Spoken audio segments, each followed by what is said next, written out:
As organizer, I am delighted that leading experts in the field of Byzantine studies from universities throughout Europe and the United States have accepted my invitation to take part in this conference at Newcastle University.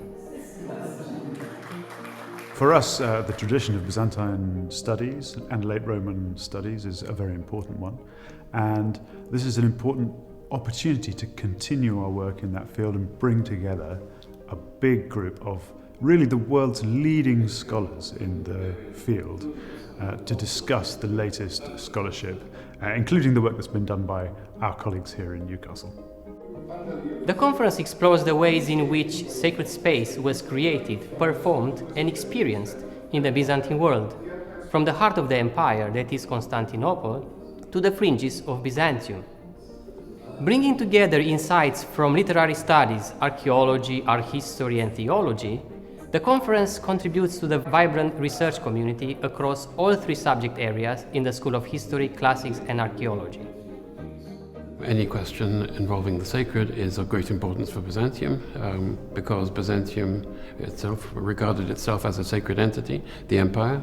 The emperor was sacralized, and Constantinople formed an identity as a holy city, even though this holiness was based on power, but still they attached great importance to the sacredness. And it had many sacred dimensions, material and spiritual and literary, and exploring the space in which this happened, in which it was concentrated, and the degrees of concentration is fundamental to our understanding of Byzantium. The notion of sacred space has been part of Byzantine studies since at least the early 1990s. I'm very interested in the sacred space of Constantinople, and I've been working in particular on the role of the Mother of God, or the Virgin Mary, in that sacred space. I talked today about her relics, which were kept in churches within the city and venerated throughout the centuries. But I also am interested in how processions and the public veneration of these relics in some way sanctified the city as a whole. She's a paradoxical figure, but she above all represents the sacred landscape of Constantinople. She was the patron saint of that city. What's interesting about sacred space is that it is a space that uses the senses to get to understand God and the community participation as well. And it's a place where emotions are high. Joy, but also expressions of concern for your health or family's health, or safety issues when the cities were besieged. So it's a place where a lot of emotions are concentrated and expressed. So study of sacred space sort of centers again around all these elements. They're not just architecture, they're living buildings in a living community. The topic is extremely relevant for my own research. I work with Jerusalem and the Byzantine liturgy in Jerusalem and its relation to other areas of the Byzantine Empire, Constantinople and its peripheries, so to say.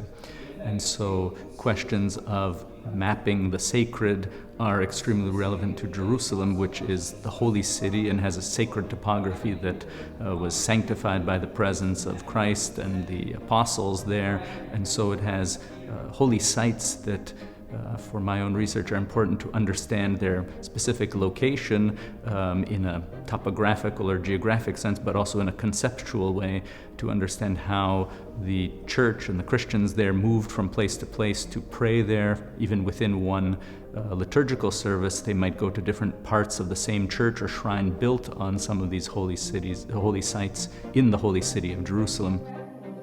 I'm working on both prose and poetry, specifically religious texts, and I have a particular focus on sermons and hagiography, so I may say on sacred literature.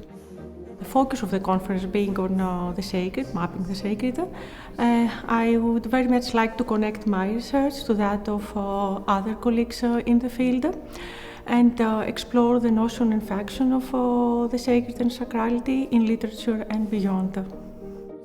The topic of the conference is in as much fascinating because it addresses sacred landscapes which are part of the cultural heritage of Europe but also abroad.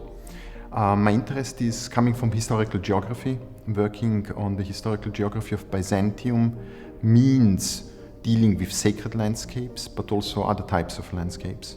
And therefore I find the topic very interesting because we are discussing texts here, ecclesiastical texts, historical texts, but on the other hand also monuments, architecture, the relation to the texts, landscape and so on and so forth. So I think that this topic is crucial for the future, not only for the European Union but also for the states themselves, because they have different kinds of cultural heritage, and joining them together in a conference is a very good idea. So I'm grateful for being here.